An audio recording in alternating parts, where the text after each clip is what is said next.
자, 우리 몸속에 동안과 노안을 좌우하는 것이 존재하고 있다고 합니다. 그것이 무엇인지 바로 공개합니다.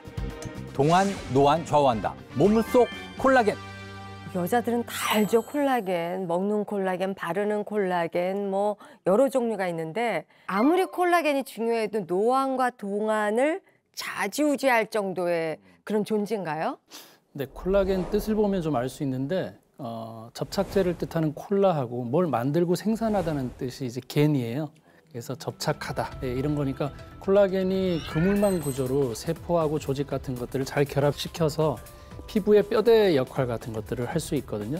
근데 이제 피부에서 콜라겐이 만약에 이 뼈대 역할하는 콜라겐이 빠져나간다면 어떻게 될까요?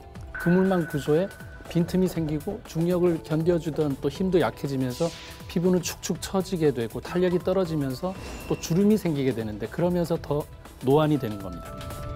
콜라겐은요, 또 피부뿐만 아니라 우리 몸의 이제 곳곳에서 굉장히 중요한 역할을 하고 있는데요. 뭐 콜라겐이 혈관을 부족하게 되면 이제 혈관 탄력성이 떨어지면서 혈관 질환이 발생하게 되고요. 잇몸에 부족하게 되면 치주 질환이 발생하게 되고요. 또 뼈에서 부족하게 되면 골다공증의 위험성이 증가하게 되고 이제 관절 연골에서 이제 콜라겐이 부족하게 되면 이제 퇴행성 관절염 같은 질병의 위험이 증가하게 됩니다. 그러니까 한마디로 콜라겐이 부족하게 되면 전신 건강이 이제 위협을 받게 되는 거죠. 혈관은 사실 생명이랑 직결된 곳이잖아요. 근데 여기에 그 콜라겐이 빠져나가게 되면은 뭔가 무시무시한 일이 좀 벌어질 것 같은데요. 맞습니다. 이게 콜라겐은 혈관벽의 구성 성분이면서 또 손상된 혈관을 이렇게 수리하는 그런 역할을 하고요. 또 콜라겐이 부족하면 또 혈관의 탄력과 회복 능력이 저하되는 거죠. 또 혈관 탄력이 떨어지면 어떻겠어요? 우리가 혈관이 딱딱해지면서 혈관이 손상되기 쉽고 또 그러다 보니까 각종 혈관 질환 발병률이 증가할 수 있습니다. 야, 콜라겐이 참 우리 몸속 안에서 정말 중요한 역할을 좀 하고 있네요. 그런데 이 몸속 콜라겐을 정말 소중하게 여겨야 하는 또 다른 이유가 있습니다. 정준수 선생님, 그 이유가 뭡니까? 네, 바로 이 콜라겐이 부족하면 얼굴의 모양이 변하기 때문입니다. 어? 이 콜라겐이 얼굴뼈에 어떤 영향을 주는지 제가 사진을 준비해봤거든요. 이 노화로 콜라겐이 감소를 하면요, 이 얼굴에 입체감을 주게 되는 이 광대라던가 코뼈, 턱뼈 등이 축소가 되니까 뼈가 전체적으로 무너지면서 간격이 벌어집니다. 그 결과 얼굴이 점점 평면적으로 그다음에 넓적하게 변하고요, 골밀도도 더불어 감소하게 됩니다. 콜라겐이 인체에 얼마나 중요한 역할을 하는지 이해를 돕기 위해서 제가 간단한 실험을 한번 준비해 봤는데요. 이 노른자를 피부 세포라고 가정하고 일반 물 그리고 콜라겐을 섞은 물에 각각 노른자를 넣어 보았습니다. 그리고 12시간 동안 변화를 관찰해 보았는데요. 자, 우선 일반 물에 12시간 동안 넣어두었던 노른자입니다. 제가 한번 떠볼게요. 아, 어머. 커지네. 네. 어머머머. 아까 이 숟가락 대자마자. 네, 이 노른자를 피부 세포라고 가정했는데 그냥 무너져 버린 것을 지금 볼 수 있고요. 자, 이번에는 콜라겐을 섞은 물에다가 12시간 동안 넣어둔 노른자입니다. 어머머머머머. 오, 그대로 유지가 되네. 어머. 이렇게 노른자가 탱탱하게 형태를 유지한 것을 볼 수 있습니다. 저 노른자가 제 피부였으면 좋겠네요. 저 나이 들어도 그 탄력, 탱탱함은 좀 있었으면 좋겠어요. 진짜 콜라겐이 정말 중요하다고 생각이 드는데 이 콜라겐도 종류가 좀 여러 가지로 많잖아요. 어떤 콜라겐으로 좀 관리해야지 피부며 전신 건강 모두 좀 챙길 수 있을까요? 네, 노화 막고 전신 건강 지키는데 제대로 도움 줄 수 있는 방법이 바로 여기 있습니다. 바로 이겁니다. 저분자 콜라겐 펩타이드. 그렇죠. 근데 제가 콜라겐은 정말 많이 들어보기도 하고 또 유명하기도 한데 꼭 저분자여야 하는 이유가 있을까요? 근데 아무리 좋은 음식이라도 소화를 못 시키면 무용지물이잖아요. 마찬가지로 아무리 좋은 콜라겐을 몸속에 넣어도 피부가 그걸 받아들이지 못하면 흡수가 안 되겠죠. 이해를 돕기 위해서 영상을 준비했는데요. 채가 있는 통을 우리가 피부라고 생각을 해보고요.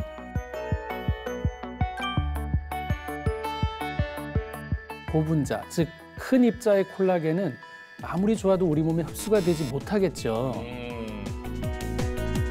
이번엔 저분자, 즉 작은 입자를 넣어보겠습니다. 어떻습니까? 네, 쏙쏙 들어가죠? 저분자 콜라겐 펩타이드는 분자 크기가 머리카락 굵기보다도 작기 때문에 우리 몸에 흡수가 더 잘 될 수 있습니다.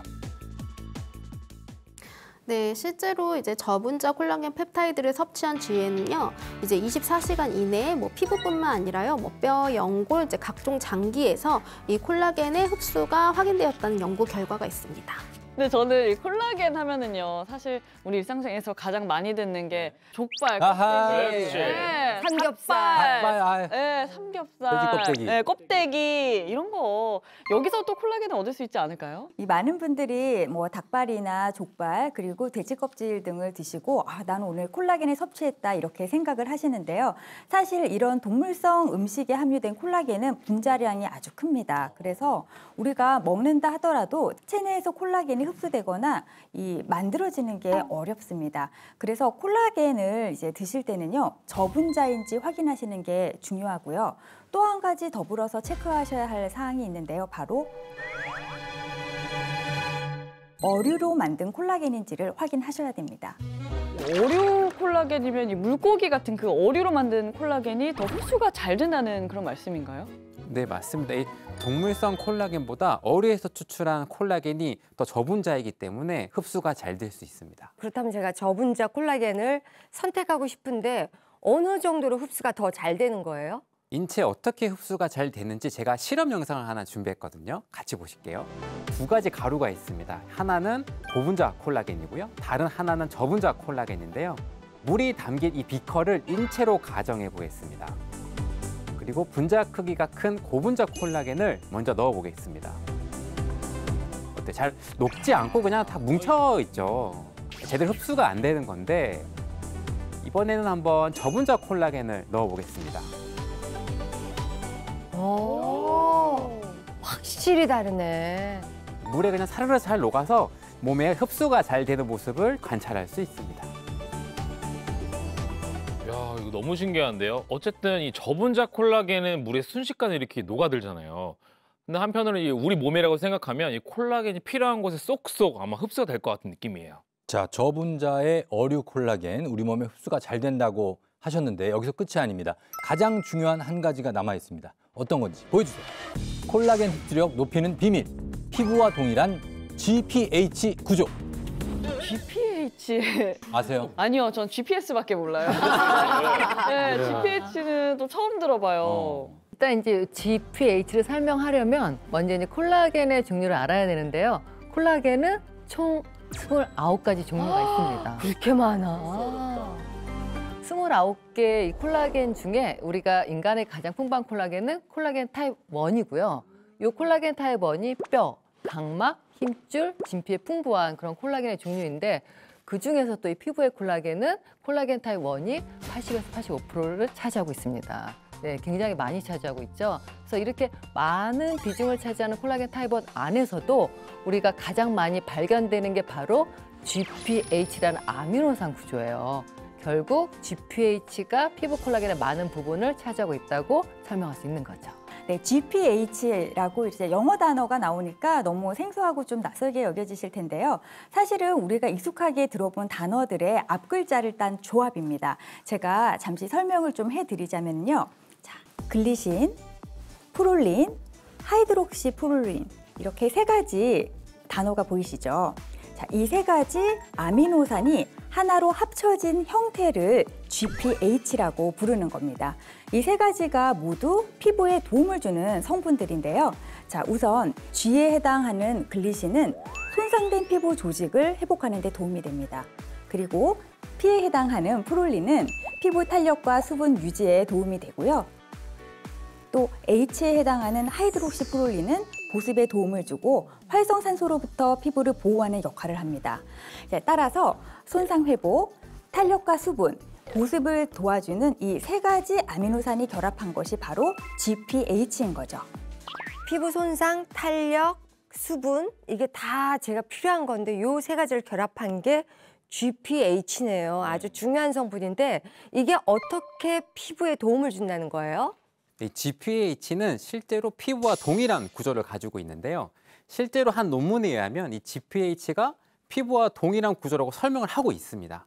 그래서 피부 건강에 도움이 되는 건데 이해를 돕기 위해 제가 실험을 준비해봤습니다. 콜라겐은 29종류의 종류가 있다고 했는데 피부와 다른 구조의 콜라겐이 맞게 되면 안 들어가죠. 안 아. 맞는데? 맞지도 않고 GPH 같은 경우는 이렇게 모양이 딱 들어가. 맞으니까 오. 이 피부 야. 콜라겐과 동일하게 작용을 해서 우리 피부 탄력이라던가 피부의 손상들을 충분하게 회복시켜줄 수 있는 거죠. 그렇네요. 진짜 피부와 동일한 구조이기 때문에 다른 조각들은 잘 안 들어가는데 GPH는 자기 자리에 들어간 것처럼 딱 맞네요.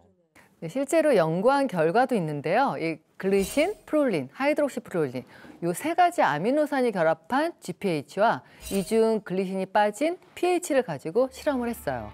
이 세 개의 아미노산이 결합한 GPH일 때 이 장에서 분해되지 않고 남아있는 양이 더 많았다는 연구 결과가 있습니다. 그러니까 확실히 피부랑 동일한 구조여서 그런지 GPH일 때 몸속에도 더 오래 남아있겠네요. 그러니까 피부를 위해서는 GPH 구조인지 요걸 살펴보는 게 정말 중요한 것 같거든요. 그러면은 앞에 있는 저분자 콜라겐 펩타이드를 먹으면 내 몸속에 GPH가 더 많아지는 건가요? 네, 맞습니다. 실제로 쥐에게요, 이제 고분자 콜라겐이랑 저분자 콜라겐을 이제 모두 섭취시키고요. 혈장 속 GPH의 농도를 한번 확인해 봤는데요. 고분자 콜라겐 펩타이드를 먹은 쥐에서는 그 혈장 속 GPH 농도가 별로 상승하지 않았던 반면에 이제 저분자 콜라겐 펩타이드를 먹은 그 쥐의 그 혈장 속 GPH 농도는 급격히 상승한 것을 확인할 수 있었습니다. 그러니까 한마디로 저분자 콜라겐 펩타이드를 먹었을 때 우리 혈장 속 GPH 농도를 높이는 데 도움을 줄 수 있는 거죠. 인체 시험 결과가 있는데요. 30세에서 65세 여성 78명을 대상으로 저분자 콜라겐 펩타이드를 12주간 섭취하게 했더니 피부 탄력성이 개선되어서 피부 회복 능력이 향상되었고요. 보습, 거칠기, 주름 등 피부 건강 지표를 나타내는 8가지 항목 모두 개선된 것을 확인할 수 있었습니다. 와, 주름이 실제로 이렇게 개선되는 게 쉬운 게 아니잖아요. 근데 연구 결과까지 있다고 하니까 믿음이 가는데요. 나도 노력을 하면 그래도 좀 노화를 좀 늦출 수 있지 않을까라는 그런 생각이 들거든요. 자신감을 주네요. 저분자 콜라겐 펩타이드. 예. 네, 아니 정말 자신감 좋습니다. 우리가 나이 들수록 내 몸에 좀 관심을 갖고 관리하셨으면 하는 게 정말 저의 바람이고요. 우리가 나이가 들수록 콜라겐도 좀 빠르게 감소를 합니다. 피부의 진피층에는 체내 콜라겐을 생성하는 공장인 섬유아세포가 있는데요. 이 섬유아세포의 활동이 우리가 노화에 따라서 급격하게 줄어듭니다. 체내 콜라겐이 더 빠르게 줄어드는 건데 20대부터는 매년 1%씩 감소하다가 40대는 20대의 절반가량만 남고 또 60대가 되면은 3분의 1 수준만 남는 거죠. 저 50대 후반이면 콜라겐이 지금 반밖에 안 남아 있는 거잖아요. 그리고 이제 곧 빠져나간다고 생각하니까 좀 걱정이었는데 뭐 채울 수 있는 방법이 있다고 하니까 그나마 다행이에요. 사실 저는 이 잡티가 조금 고민이에요. 이제 뭐 김이 죽은 게 이제 눈에 막 너무 보이더라고요. 그래서 화장을 계속 점점 두꺼워지게 하게 되는데 혹시 이 저분자 콜라겐 펩타이드가 이런 잡티 개선에도 도움이 될까요? 네, 그렇습니다. 8주간의 동물 실험 결과 자외선을 쬐은 후에 저분자 콜라겐 펩타이드를 섭취하게 했더니 광노화에 대한 피부 손상이 적었음을 확인했고요. 또 저분자 콜라겐 펩타이드의 경구 섭취 시에 자외선으로 인한 광노화를 억제해서 색소 침착까지 감소했다는 인체 연구 결과도 있습니다. 자, 저희가 지금 뭐 방송하면서 다들 피곤하시니까 주름이 좀 는 것 같아요. 그래서 늘었어. 다 함께 피부 건강 좀 지켜보시죠. 감사합니다. 지켜보시죠. 자, 한번 드셔보시죠. 아우. 자, 요 분말. 진짜 상큼하고 상큼해. 맛있는데. 맛있다. 맛있어요. 피부 콜라겐보다 저는 혈관 탄력이 더 중요하게 생각- 네, 중요하게 느껴지거든요. 요거 혈관에도 어느 정도 도움을 줄 수 있을까요? 네, 이 콜라겐이 혈관을 튼튼하게 하는 데도 도움을 줄 수 있습니다. 성인 30여 명을 대상으로 6개월 동안 저분자 콜라겐 펩타이드를 섭취시켰더니 동맥경화의 위험이 현저히 감소되었음을 확인했습니다. 저도 사실 좀 관리하는 남자잖아요. 아, 그럼요. 그러니까 이 저분자 콜라겐 펩타이드 먹고 조금 건강도 신경 쓰고 콜라겐 좀 많이 채워야 되겠다라는 생각이 좀 많이 드는데 혹시 섭취할 때 주의사항이 있을까요? 네, 식품의약품안전처에서 인정한 안전한 원료인지 확인하시고요. 또 과다 섭취 시에는 설사나 메스꺼움 등을 유발할 수 있기 때문에 저분자 콜라겐 펩타이드의 하루 섭취 권장량인 1g에서 3g을 준수해서 섭취하시는 것을 권장해 드립니다.